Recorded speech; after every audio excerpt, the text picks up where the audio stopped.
అధ్యాయం. నయోమి పెనిమిటికి బంధువుడు ఒకడుండెను. అతడు చాలా ఆస్తిపరుడు.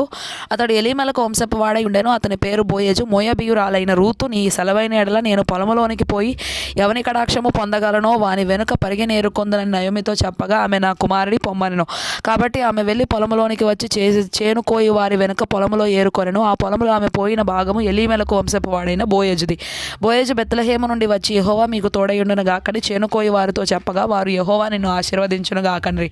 అప్పుడు బోయజు కోయివారి మీద ఉంచబడిన తన పనివారిని చూచి, ఈ చిన్నది ఎవరిదని అడగగా, కోయివారి మీద ఉంచబడిన ఆ పనివాడు, ఈమె మోయాబు దేశము నుండి నయోమితో కూడా తిరిగి వచ్చిన మోయాబీయురాలైన యవ్వనురాలు. ఆమె నేను కోయివారి వెనుకకు పనుల మధ్యను ఏరుకొని కూర్చుకొనుటకు దయచేసి నాకు సెలవిమ్మని అడిగాను. ఆమె వచ్చి ఉదయం మొదలుకొని ఇది వరకు ఏరుకొని చుండెను. కొంతసేపు మాత్రము ఆమె ఇంట కూర్చుండెనని వాడు చెప్పెను. అప్పుడు బోయజు రూతుతో, నా కుమారి, నా మాట వినుము. వేరొక పొలములో ఏరుకొనుటకు పోవద్దు, దీనిని విడిచిపోవద్దు. ఇచ్చట నా పనికత్తెల యొద్ద నిలకడగా ఉండుము. వారు కోయు చేను కనిపెట్టి వారిని వెంబడించుము. నేను ముట్టకూడదని యవనస్తులకు ఆజ్ఞాపించి ఉన్నాను. నీకు దాహమగునప్పుడు కుండల యొద్దకు పోయి పనివారు చేదిన నీళ్లు త్రాగుమని చెప్పాను. అందుకు ఆమె సాగిలపడి తల వంచుకొని, ఏమి తెలిసి పరదేశినైనా నాయందు లక్ష్యముంచినట్లు నీ కటాక్షము కలిగెను అని చెప్పగా, బోయజు, నీ పెనిమిటి మరణమైన తరువాత నీవు నీ అత్తకు చేసినదంతయు నాకు తెలియబడెను. నీవు నీ తల్లిదండ్రులను నీ జన్మభూమిని విడిచి ఇంతకు ముందు నీవు ఎరుగని జనమునొద్దకు వచ్చితివి. యెహోవా నీకు చేసిన దానికి ప్రతిఫలమిచ్చును. ఇశ్రాయేలీల దేవుడైన యెహోవా రెక్కల క్రింద సురక్షితముగా నుండినట్లు నీవు వచ్చితివి. ఆయన నీకు సంపూర్ణమైన బహుమానం ఇచ్చునని ఆమెకు ఉత్తరం ఇచ్చెను. అందుకు ఆమె, నా ఏలినవాడా, నేను నీ పనికత్తెలలో ఒక దానను కాకపోయినను నీవు నన్ను ఆదరించి నీ దాసురాలినకు నా యందు ప్రేమ కలిగి మాట్లాడితివి గనుక నా ఎడల నీ కటాక్షము కలగనిమ్మని చెప్పాను.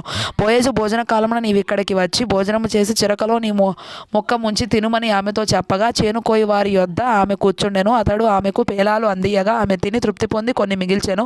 ఆమె ఏరుకొనుటకు లేచినప్పుడు బోయజు, ఆమె పనుల మధ్యను ఏరుకొనవచ్చును, ఆమెను అవమానపరచకుడి, మరియు ఆమె కొరకు పిడికెళ్ళు పడవేసి ఆమె ఏరుకొనున్నట్లు విడిచిపెట్టుడి. ఆమెను గద్దింపవద్దని తన దాసులకు ఆజ్ఞాపించెను. కాబట్టి ఆమె అస్తమయము వరకు ఆ చేనులో ఏరుకొనుచు తాను ఏరుకొనిన దాన్ని దొల్లగొట్టగా అవి దాదాపు తూమెడు యవలాయెను. ఆమె వాటిని ఎత్తుకొని ఊరిలోనికి వచ్చినప్పుడు ఆమె అత్త ఆమె ఏరుకొనిన వాటిని చూచెను. ఆమె తిని తృప్తి పొందిన తరువాత తాను మిగిల్చిన దానిని చూపించి ఆమెకి ఇచ్చినంతటా ఆమె అత్త ఆమెతో, నేడు నీవెక్కడ ఏరుకొంటివి, ఎక్కడ పనిచేసేదివి, నీ యందు లక్ష్యముంచిన వాడు దీవింపబడును గాక అనగా, ఆమె తాను ఎవని యొద్ద పనిచేసానో అది తన అత్తకు తెలియజెప్పి, ఎవని యొద్ద నేడు పనిచేసేదనో అతని పేరు బోయజు అనెను. నయోమి బ్రతికి ఉన్న వారికిని చచ్చిన వారికిని ఉపకారము చేయటం మానని ఇతడు యెహోవా చేత ఆశీర్వదింపబడును గాక అని తన కోడలితో అనెను. మరియు నయోమి, ఆ మనుషుడు మనకు సమీప బంధువుడు, అతడు మనలను విడిపింపగల వారిలో ఒకడని చెప్పగా, మోయాబీయురాలైన రూతు, అంతేకాదు అతడు నన్ను చూచి తనకు కలిగిన పంట కోత అంతయు ముగించే వరకు తన పనివారి యొద్ద నిలకడగా ఉండమని నాతో చెప్పెననెను.